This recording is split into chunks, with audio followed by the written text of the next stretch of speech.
Ryan, hey, it's great to have you here today. We're talking about Work Design Magazine's The Next Work Environment competition. And this competition seeks to expand our thinking on the issues related to the work environments as a result of COVID-19. Today, I'm fortunate to be here with Ryan Simonetti, CEO of Convene. As part of our series, we're inviting our jury members to have conversations to share their insights, to understand their perspectives and the way that they're looking at the next work environment. Ryan Simonetti is the CEO and co-founder of Convene. His background is unique. It's in real estate acquisitions, development, and finance.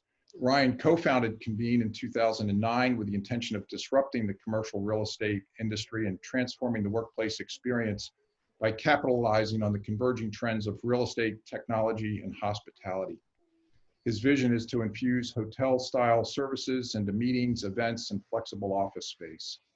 So Ryan, it's great to have you here. I'm excited. Great to see you, Bob. Tell us a little bit about your. I'm bummed out you didn't keep your beard for me, Bob. It'll grow back. Don't worry. All right, good.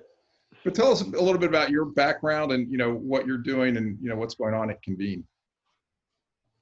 Yeah, look, I mean, it's been an amazing 10-year journey with Convene. As you mentioned, prior to that, I started my career at Lehman Brothers in the global real estate group, and then went to a company called Gramercy Capital, where I ended up leading a investments team, primarily focused on investing in two asset classes: office buildings and hotels.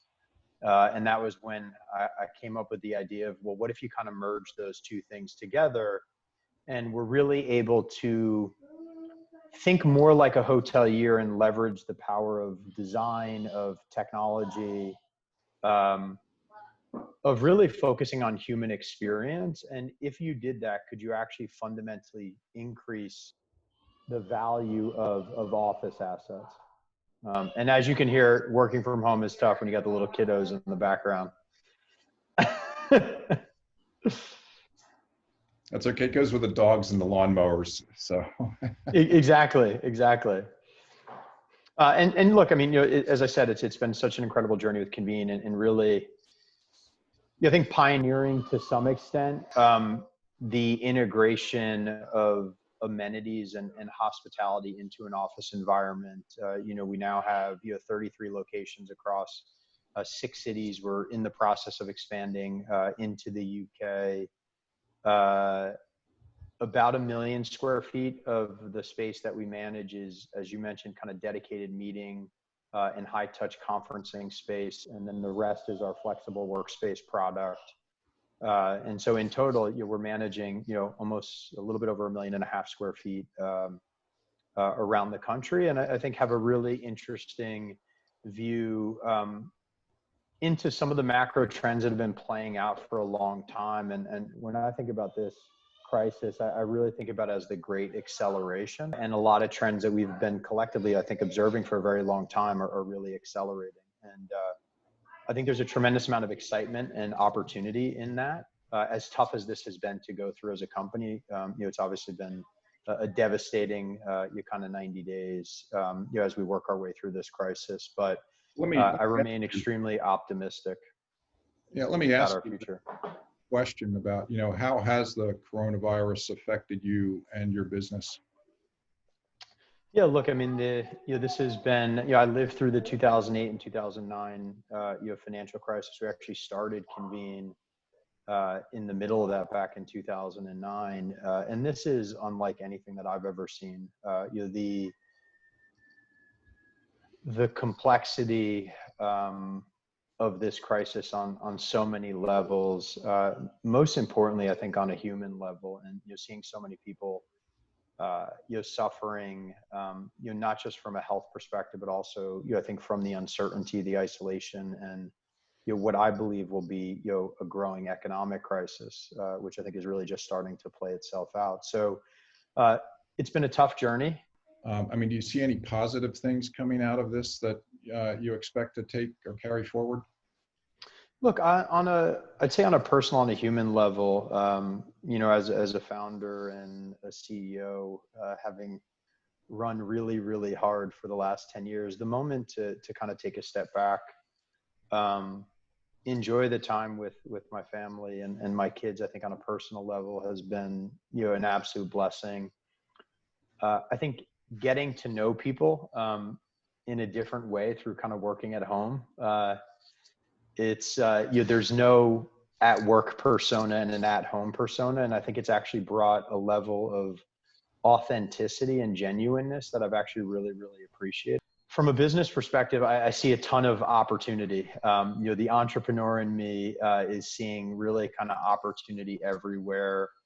I think Convene is really, really uniquely positioned to capitalize on a number of trends that are accelerating, the shift towards virtual and remote work, the growth of what we think about as hybrid, which is an HQ experience, a third space experience, and now this at-home experience. And, we're calling it Convene 2.0, which is really our post-COVID strategy for Convene is how do we create a consistent experience and how can we enable that experience across our client space, our space that we control as Convene, and then now this kind of growing at home and remote workforce, and both kind of connecting this physical experience with a digital one. And I can tell you, and I speak probably for most companies, our digital transformation just accelerated by like a decade in the last 90 days. And I think that's really, really exciting. And it's going to allow us to connect with our customers and do things that we just couldn't do before. That's great. As you guys start thinking about coming back into the workplace, what are the issues that you're looking at? Well, Convene, I mean, we've always been the premium brand, right? Whether it was for meetings or our amenity services platform with landlords that we operate or our flexible workspace solution. What's really fascinating is premium and safe are now synonymous. And I think there's really a huge opportunity for us as a brand to take a thought leadership position. For those that are listening, if you want to see it, we just published our new COVID-19 standards a couple weeks ago. It's on our blog if you'd like to see. Really, really impressive work by our team and all the different medical consultants and advisors that we worked on in putting that together. I'm confident we're going to be able to navigate that. I'm starting to shift my focus more to kind of the medium to long term and what are the changes that we want to make both from an experience and a design perspective to not just create the safest environments, but also the ones that are the most wellness focused and driven. And so, as you probably know, we've got a really exciting partnership with a company called Eden Health, a primary healthcare provider with kind of a telemedicine platform. Moving forward, all of our members will automatically have access to the Eden platform, both for primary healthcare, but also mental health care, which I think is something that's really become a big issue through this crisis. And so I think there's so many interesting things that we can do, both from a physical design perspective to promote wellness, and then from a partnership and a services perspective to really infuse wellness holistically into the Convene experience in a way that is really tangible and powerful and not just creates the safest place, but safest places to meet and to work, but also the healthiest. What's your, your biggest concern or hope as we, kind of move our way through this? My biggest concern right now is really psychological safety. And I think the biggest barrier to people feeling comfortable getting back to the office or going to a meeting or traveling is a psychological one. I know what we as a brand are going to do and all the precautions that we're going to take to create the safest possible place and experience for our clients. And whether that's temperature checking, pre-arrival disclosures from a health perspective at the individual user level. I mean, we're going to do everything we can as a company to create the safest environments, but when do people feel safe, right? And I think there's only so much that we can do as a brand to create that type of psychological safety, and it's going to take time. And so I'd say, just being patient and making sure that we manage our business, knowing that, 90 days from now, we're not magically going to be where we were 6 to 9 months ago. And it is going to be a journey to come back. I think there's a lot of interest that's been garnered in this competition. And, we've got people that are getting ready to participate and submit their ideas. And I'm curious if there's any thoughts, ideas, recommendations that you have about how they should be looking and considering, new work environments moving forward. Yeah, look, and this kind of gets back to what the future of work ends up looking like. And, what's really interesting is we've been studying and doing research on our users for a very long time. And I'm talking the individuals, right? The meeting participants that show up to a meeting are the individual employees that work for our member companies and convene in our spaces. And what they've asked for a very, very long time is choice, experience, and flexibility. The one thing that we're really focused on right now is choice. And what's happened in the last 90 days is the power has shifted from the company telling you where you work and when you work, and whether that was explicitly or implicitly through kind of cultural norms that were established in those companies around things like FaceTime. And if you weren't in the office, you weren't doing your job or you couldn't be promoted.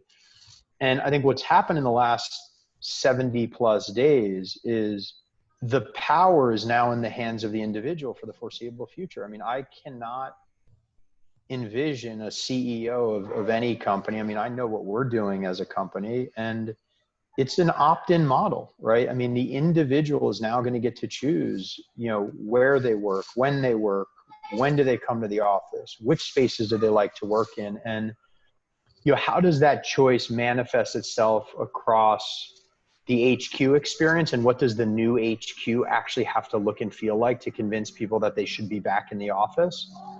What happens with companies like us that are really like a third space provider? And how does the at-home environment and experience need to evolve and adapt to allow people to be the most productive?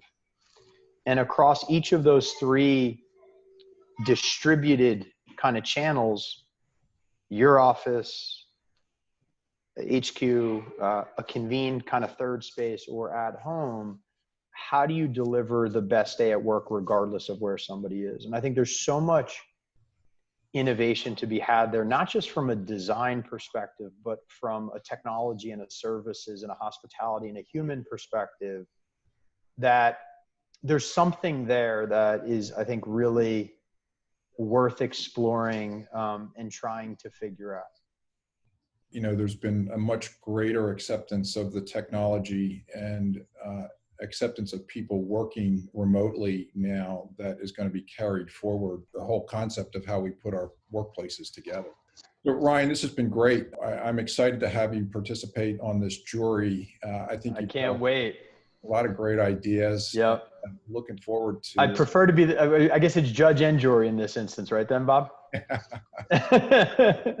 Yeah.